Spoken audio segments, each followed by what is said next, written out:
So my name is Khoury. I'm the producer at IDOS Montreal for Tomb Raider's multiplayer offering. What you guys are playing now is called Rescue Mode. The character that you're seeing is your enemy. What he's trying to do actually is bring medpacks back to his zone so that he can, for the team basically. So the goals for each side, you're playing as a scavenger now or a Solari. Versus the survivors, which are basically Lara's friends and Lara's colleagues that have been stranded on the island. Their goal is to bring the medpack back, as I was saying earlier. Your goal as a scavenger is to eliminate them. And how do you eliminate them? Basically, once you've downed them with your weapon, whether it's a bow or machine gun, they'll be down, but they won't be dead.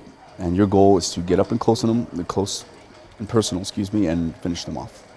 With a nice little swift melee move, and then you get a point. So that's how you score points as a scavenger. The enemy scores points by bringing medpacks back to the zone. Yeah, there's a whole bunch of different paths you can take. You can use zip lines, and as a scavenger you have access to something called an ascender, which basically, once you're on a zip line, if you hit X, you'll zip back up the opposite direction, so you can go up and down as a scavenger. Because you've had a chance to, technically on the story, you've been on the island for a while, so you've had a chance to develop tools. The survivors are just basically, they landed there and they're trying to get used to their environments to be able to last longer and wait for rescue to come by. So it's one of our asymmetric multiplayer modes that we have. We have obviously the standard team deathmatch, also that will allow players to just get in there and rack up points and kill each other, I guess. There's also bunch of traps set out in the level, and that's what we kind of want. We want the player to wander around the level, explore, figure out certain areas that could be suspicious, set up traps. There you go. So that was your finisher move. You got the point. There's everything from spike traps that you basically set, and as soon as a person crosses a rope that's set on the floor, spikes basically take you off. There's snare traps, basically, they tie you up and you're cut up in a rope for a little while. You can let yourself out, but basically you're vulnerable a little bit until, especially if an enemy is nearby, you're easier to take off. Explosive barrels, obviously every other game has them, but they're very satisfying when you got 3-4 people next to them trying to bring a flag back or the medpack back. So he just got a point, there you go. Shotgun, stay away at close range. Every map is unique. We want the map to feel like it is threatening to the player on both sides. Obviously, depending on how you play, if you take advantage of, for example, jump up there, yeah, and you will find a lever to your left, right there, pull it, and then every map has a slight little twist to it, which kind of changes the balance a little bit. This one gives you a snowstorm that basically lets you see your friends or your enemies, but the other side doesn't see anything. Yeah. So if you know how to balance that advantage a little bit, you can tip the balance on the last kill or the last medpack you need to bring back.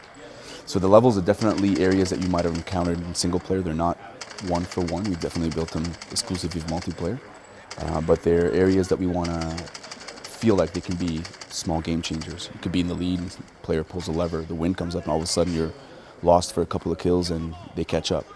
We really wanted the environment to be an element of surprise, and also, again, encourage the player to explore to find what that element is. Each one of them is different, so it's not all levers with wins, obviously, like the one you just saw.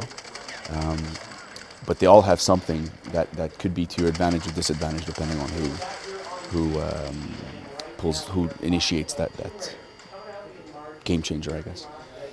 I mean, basically the abilities are per side. We've wanted to make sure that each side, so the survivors and the scavengers, each have their own set of weapons. They each follow a specific upgrade path. So as a scavenger, you might be able to upgrade weapons a certain way, and as a survivor, you might upgrade your weapons another way. But at the end of the day, they're balanced enough so that there isn't a huge difference. But depending on the kind of game player you are, you'll follow a path. It's more than per character. We want to make sure that the player has a chance to experience a more personal approach by playing a character they might like, but not necessarily be punished by having a specific set of weapons for that character. But they're characters that you would have seen in the single-player campaign, characters that were stranded on the island with Lara, at least in terms of the survivors. On the scavenger side, they are the people that are on the island that are basically, settled themselves there and have made their island their home. So their tools are a little bit more. You can, they have an ascender, which basically allows them to zip upwards on a zip line versus survivors that'll zip downwards. Obviously, they've had a chance to spend some time on the island, so some of their tools used properly could be to an advantage to them. But playing as a survivor, you can use them as well. That's the kind of vibe that you want to give off. You want to give the idea that it's a threat, but it could be a threat for the scavengers as well. Because even though they've been there for a while, they've survivors caught up and they can learn the same advantages that the scavengers might have had. A lot of traversal. You can see there's a whole bunch of walls you can climb on the side. Both sides can do that.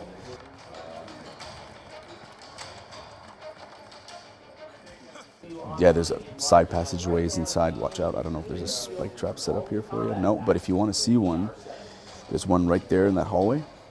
There's a med pack. You want to make sure that you do not cross a line while the trap is set. You see those the blood splatters on the side. That's where the trap would be, but it's not initiated. But if you wanted to initiate it and just have a little bit of a laugh, at least for your enemy, that's the trigger is right to your left, right there. You'd have to drop, yeah, exactly. And then you'll see a rope kind of pull up on the floor. Whoever passes through it first will have a nice little kill. Depending, obviously you get XP. You get XP for accomplishing your objective, basically by either getting the med pack or by killing your enemy. But you also get XP for doing melees, using when you revive your partners, you'll get XP, and basically you can use that XP to upgrade your weapons and buy new weapons as well. You automatically, with the progression that you do, the more you participate, the more you use the environment, the more you will grow in level. So there's up to 60 levels, which allows you to have access to characters, but also you collect what we call salvage, which is the game's currency. And with that, it allows you to upgrade the weapons. So let's say you're a bow guy, you'll be able to collect some salvage and upgrade your bow. There's 2 or 3 types of bows for the scavengers. Survivors have access to the bow as well. They can upgrade it as well. And leveling up in characters as well gives you access to Lara and a whole bunch of other characters you might have seen in the single player. So obviously the more you play, the more you use new techniques, the more salvage. Yeah, watch out. Oh, someone must have gotten hit. Yeah. Yeah, we have a couple of our programmers on the team that have become aces with the bow. I mean aces, as in you'll never see them. And it is so frustrating at one, and especially, we play hours and hours of this game, but we still get so frustrated sometimes because they get really good. So I guess one of the I'm horrible with the bow. We had Zachary Levi from Chuck over, who did the Final Hours episode that aired yesterday. And I'm horrible with the bow, and he had the machine gun. And obviously, we worked on the game, and it was his first time playing the game. He completely dominated me, and this is true. This is absolutely true. And in the episode, I'm like trying to pull it off like we scripted that, but it's not. So I've never been much of a sniper person, but if someone decides to take that route, then they can get very advantageous because the bow is lethal. You can get one-hit kills if you aim right. It's very satisfactory. We still get hours of gameplay time, and some people are just so good that you never see them kill you, and then there's a level of frustration that starts building. And I guess that's one of the perks of working on a multiplayer game, is that you can walk into a gameplay session and people are just swearing. And but right after that session, we'll sit back and talk about strategy and what that person did, and how much how much he changed the game, and how that one kill changed the whole momentum of a match. And it happens very frequently, especially with the kind of asymmetrical objectives that we have per sides. Like you could be, right now you've got two med packs to bring back, and they've got 11. But in the span of, let's say, 5 minutes, they can get another 4 kills, and the game is up in the air again. So there's been a lot of close calls with games that we've had with the team, where we thought, oh, that's it, we're done. Even all the way back to bringing the med pack, and it fell right by the ring where you're supposed to drop it, and we still lost the game. So yeah, I think the funnest part about the there you go. Yeah. You had to, yeah. Hopefully next time it's someone on the opposite team that gets it. But there's a whole bunch of little things like that, and every map has, depending on the layout, has a certain amount of them. Some of them have more environmental centric stuff. We have a map with lightning rods, and they basically, you can set up lightning traps for the player, and every time he gets close to one, he'll get buzzed by lightning because there's a storm going on. Yep, there you go. See that?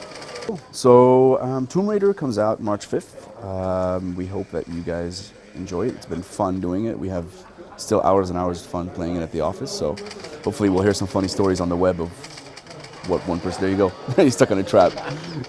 March 5th, go grab it. Be covered.